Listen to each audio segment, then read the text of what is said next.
கொஞ்ச நாளாவே தளபதியை பத்தி அவதூறு பரப்பிக்கிட்டு விமர்சனம் பண்ணிக்கிட்டு இருந்த எல்லாருக்குமே அவரோட ஸ்டைல்ல தரமா பதிலடி கொடுத்திருக்காருன்னு தான் சொல்லணும். இந்த அழுத்தத்துக்கெல்லாம் அடங்கி போற ஆளா இந்த ஆளு? இந்த மூஞ்சா பார்த்தா அப்படியே தெரியுது உங்களுக்கு? மக்களுக்கு நல்லது பண்ண மட்டும்தான் தளபதி வந்திருக்காருன்னு இந்த பேச்சிலே தெரிஞ்சிடும். அரசியலுக்கு வந்ததுக்கு அப்புறமும் சரி, ஆட்சி அதிகாரத்துக்கு வந்ததுக்கு அப்புறமும் சரி, ஒன்னே ஒண்ணு சொல்ற, எழுதி வச்சுக்கோங்க. இதுக்கு முன்னாடி இருந்தவங்க மாதிரியோ இல்ல இப்ப இருக்கிறவங்க மாதிரியோ ஊழல் செய்யவே மாட்டான்.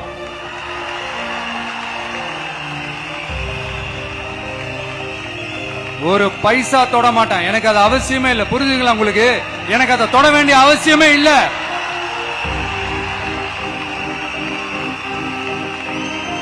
ஒரு துளி ஊழல் கரை கூட படியவே படியாது, படியவும் விட மாட்டான். நீங்க கேட்கலாம், இது என்ன சினிமாவா? இதன முதல்வன் படமா? ஒரே நாள்ல வந்து இவர் எல்லாத்தையும் கிளீன் பண்ணிடுவாரான்னு நீங்க கேட்கலாம். ஓகே, பிராக்டிகலா அது பாசிபிள் இல்லதான். But it is a process, right? It is a process. இப்படி எதுக்குமே ஆசைப்படாத ஒருத்தன் அரசியலுக்கு வரான் அப்படின்னா, அவன் கண்ணு முன்னாடி ஏதாவது ஒரு தப்பு நடக்குது அப்படின்னா, அவன் கண்ணு முன்னாடி ஏதாவது இந்த மாதிரி ஒரு ஊழல் நடக்குது அப்படின்னா, அதை பார்த்துக்கிட்டு அவன் சும்மா இருப்பான்னு நினைக்கிறீங்க? தளபதினு ஒரு மனுஷனை பார்த்து மொத்த கட்சியும் பயப்படுதுன்னா அது எவ்வளவு பெரிய வரலாறு. அப்ப கதற தானே செய்வானுங்க. அதுவும் அவர் இன்னைக்கு பேசின பேச்சுக்கு அடுத்து அவர் பேசுற வரைக்கும் கதறிக்கிட்டே தான் இருப்பானுங்க.